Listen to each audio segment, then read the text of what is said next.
Halo semuanya, shalom. Pada kesempatan kali ini kami dari kelompok 1 Hukum Perdata Internasional akan mencoba menguraikan sedikit penjelasan singkat terkait dengan asas timbal balik yang ada dalam hukum perdata internasional. Oke, pertama-tama dalam dunia hukum, seperti yang kita ketahui memang hukum itu selalu mengalami perubahan. Hal ini dikarenakan hukum selalu mengikuti perkembangan kebutuhan hukum masyarakat yang tidak statis. Jadi setiap orang maupun kelompok masyarakat dan negara serta entitas lainnya merupakan bagian dari sosok dunia yang semakin menyatu, saling berinteraksi satu sama lain dalam bidang politik, ekonomi, dan lain-lain. Nah, untuk itu disinilah peran hukum dalam suatu negara untuk melindungi aktivitas kehidupan warganya, termasuk warga negara asing. Salah satunya dikenal dengan nama Hukum Perdata Internasional atau HPI. Jadi hukum perdata internasional ini mengatur keperdataan dalam skala internasional karena ada unsur warga negara asing nih teman-teman. Jadi seperti apakah hukum perdata internasional itu? Berikut jawabannya akan dijelaskan oleh teman-teman anggota kelompok.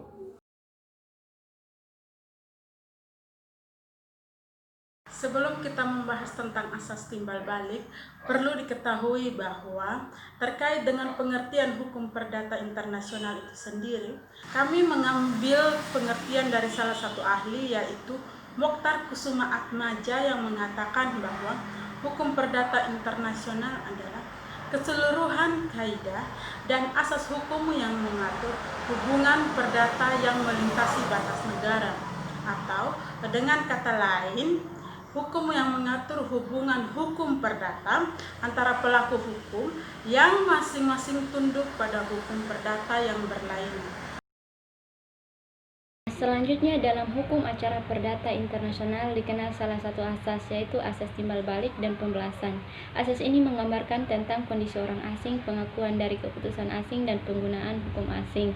Contoh pemakaian asas ini secara bersamaan yang dapat kita lihat pada hukum acara perdata Jerman tentang berperkara bebas biaya.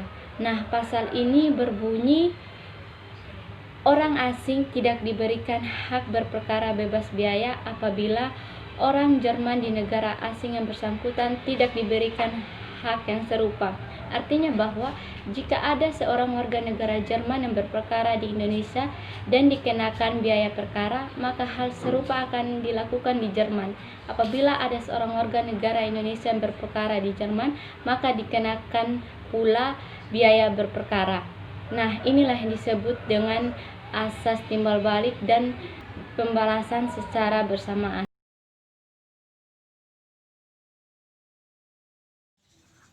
Asas timbal balik merupakan pencerminan dari asas persamaan hak, persamaan penilaian, persamaan perlakuan yang berlaku dalam pergaulan internasional.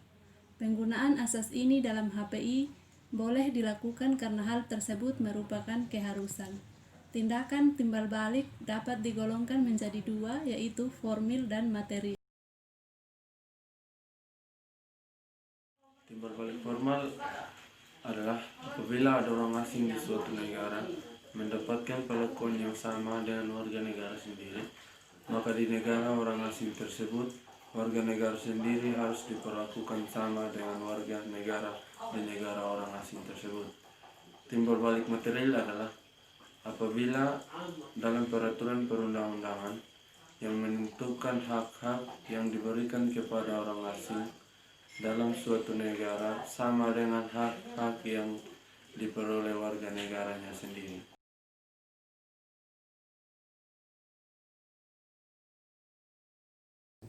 Ada dua bentuk untuk syarat tampilnya timbal balik formil ini, yaitu yang pertama adalah asimilasi, dengan warga negara dapat menentukan bahwa orang asing akan memperoleh perlakuan yang sama seperti warga negara sendiri. Dengan kata lain, kepada orang asing ini akan diberikan perlakuan nasional. Contohnya, suatu perjanjian antara Indonesia dalam wilayah Filipina bahwa warga negara Indonesia dalam wilayah Filipina akan diperlakukan sebagai sudah diasimilir dengan orang Filipina, dan sebaliknya orang Filipina akan dianggap telah diasimilir dengan warga negara Indonesia dan hubungan-hubungan hukum perdata internasional. Jadi, di sini orang asing dipersamakan hak-haknya dan kewajiban-kewajibannya seperti warga negara sendiri. Kalau tadi sudah dijelaskan bahwa istilah asimilasi warga negara, terus yang selanjutnya adalah klausul bangsa yang paling utama. Dalam traktat-traktat pun dapat kita temukan klausul Damascus for Nation yang juga disandarkan atas pengertian timbal balik secara formil. Dapat digambarkan bahwa para warga negara dalam negara yang bersangkutan akan diberikan kepada warga negara dari suatu negara lain oleh negara yang menandatangani traktat tersebut.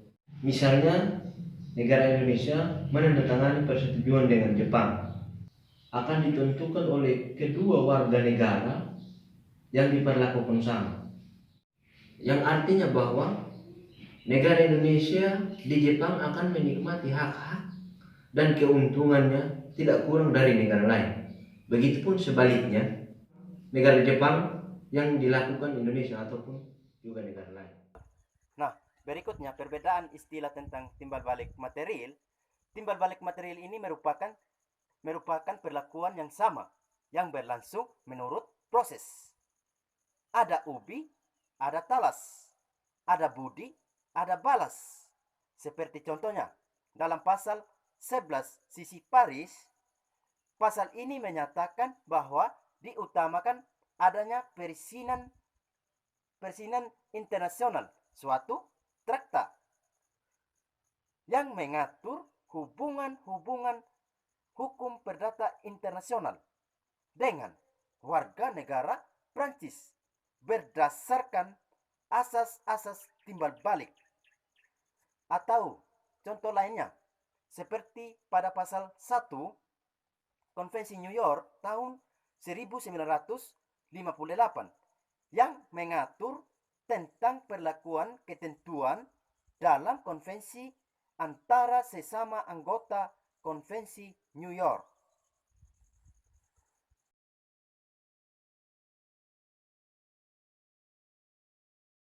Seperti yang sudah dijelaskan sebelumnya bahwa timbal balik merupakan suatu keadaan yang dikehendaki. Timbal balik mempunyai lingkungan berlaku yang umum, yakni berlaku terhadap semua negara asing. Sementara itu pembalasan dibatasi hanya pada negara tertentu yang secara melawan hukum telah melakukan perbuatan yang harus dibalas. Timbal balik mengkehendaki terlebih dahulu pembuktian dari adanya persamaan oleh negara asing yang bersangkutan, dan baru setelah itu diberi persamaan.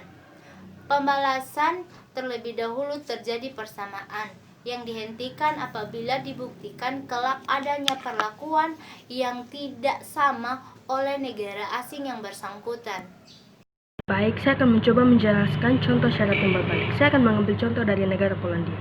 Negara Polandia dalam Undang-Undang Hukum Perdata Internasional menyatakan bahwa apabila dalam suatu negara tidak memperlakukan warga negara Polandia sama seperti warga negaranya sendiri, atau apabila perlakuan ini tidak sama dengan warga asing lainnya, atau tidak mendapatkan perlindungan minimal yang layak antar negara beradab lainnya, maka dapat diadakan tindakan timbal balik.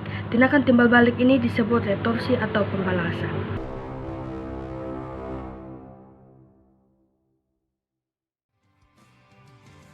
Oke, jadi itulah sedikit penjelasan singkat terkait dengan hukum perdata internasional dan asas timbal baliknya ya. Sekian dari kelompok kami. Terima kasih sudah menonton video ini. Jangan lupa like, komen, dan subscribe. Semoga bermanfaat. Viva Justice.